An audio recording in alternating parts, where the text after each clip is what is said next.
Hello, everybody. I'm Madame Sensei. I teach Spanish, French, Japanese, English language arts, but over the summer I have a WANIC summer health class, and this is a whirlwind blitz. We take a full semester of state mandated health and we cram it down into 13, maybe 15 days. It's been 13 the last several years. So I have, in previous videos, I've talked about my ideas for vocabulary games because every day is a different subject and students need to know the vocabulary associated with that subject. And today I'm going to talk about my projects at the end of each day. Now the days are 8 a.m. to 3 p.m. for the students. And I remember at one point, this was last year, a couple of students looked at the board and my schedule and they were like, "Oh my gosh, are we going to have a project every day?" And I was like, "Yep."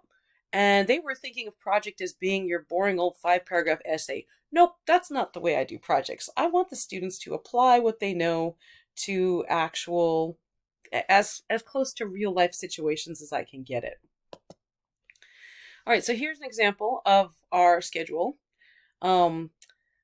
Day 1 is your basic introduction, okay? And then day 2 is mental health, and then usually that flops over into another day, which is good because, nowadays, there's a lot to talk about with mental health. And then social health, generally a couple days because we're still like tying in mental health to the social health and everything. Nutrition generally takes a couple days. Physical fitness, I'm going to be honest, I spread that throughout the whole 13 to 15 days because they should be not sitting at a desk from 8 a.m. to 3 p.m. But this is also your heart health. Substance abuse, I spend more than one day on substance abuse. Preventing disease, community health and safety. So a day for each thing at least.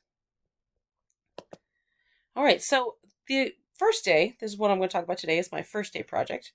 Since I'm one of many, many health teachers that do summer health, we all kind of have to follow the same battle plan.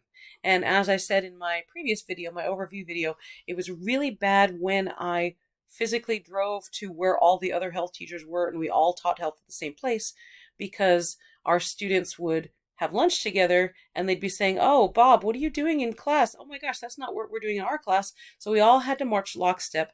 And because I'm weird, and I own it, I'm very weird, eventually I was able to say, "Nope, I want to stay at my home school.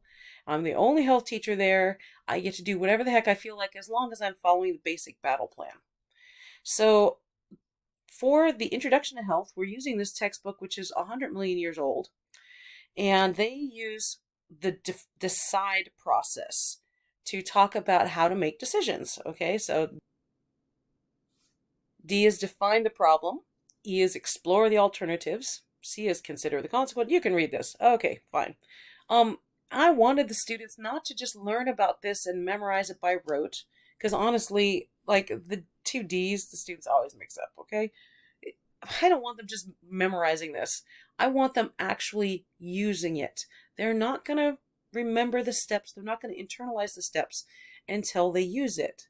And so I thought long and hard about how can I get them to make some decisions and be willing to make decisions and be thinking about the decisions that they made.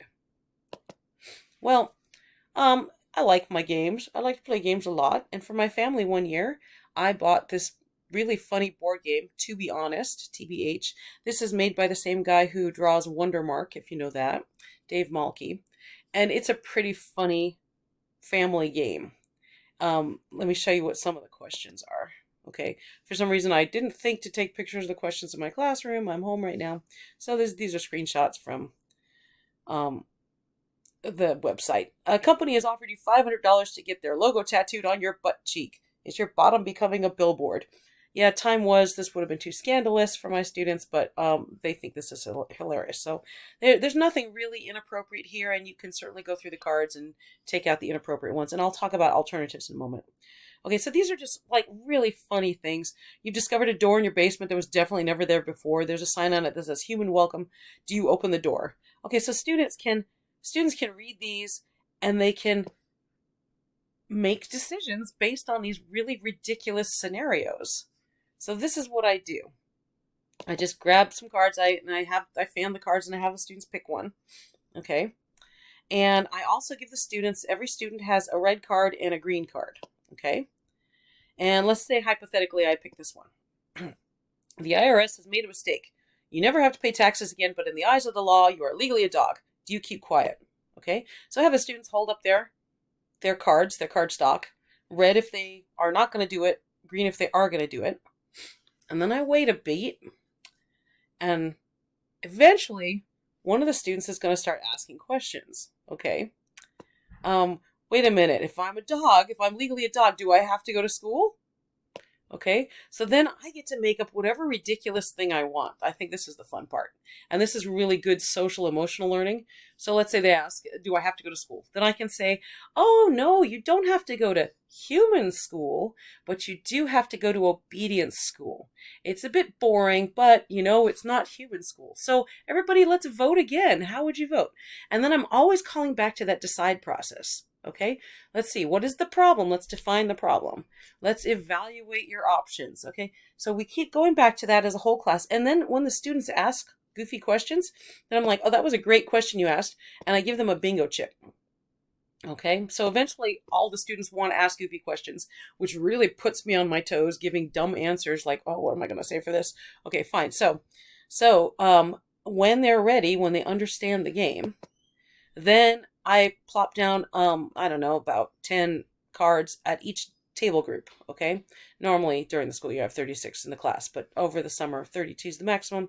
So each table group gets about 10 cards, and I give everybody 10 bingo chips. And the rules are, when someone at your table says something intelligent, you're impressed by that they're using the decide process, or they ask a good question, give them a bingo chip.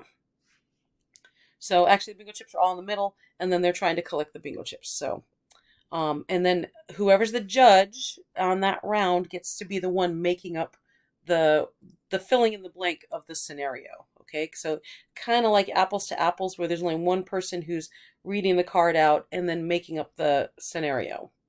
Okay, so again, always calling back to, all right, guys, are you defining the problem? Are you exploring the alternatives? Are you considering the consequences? And then have them articulate that. And it's fine if while each table is playing independently, you suddenly call out, everyone, quickly, consider the consequences. I want to hear what are all your consequences for whatever card you've chosen. Okay, but keeping it in a small group, I think, keeps everyone really active, really involved, and the social emotional learning is really good. Now, maybe you don't want to go out and buy, to be honest. That's fine. There's a bunch of stuff you could use, okay? You could turn to would you rather games. There's a million of those. There's a million would you rather things online. There's Coke versus Pepsi. There's 100 million things like that. Any of that will work just fine, I think, for this. I like to be honest because I think the scenarios are pretty funny. But that's my project for day one. If you use this, tell me how you tweaked it. Tell me how it went for you. All right, next time I'll explain a totally different project that we do. Hope to see you there.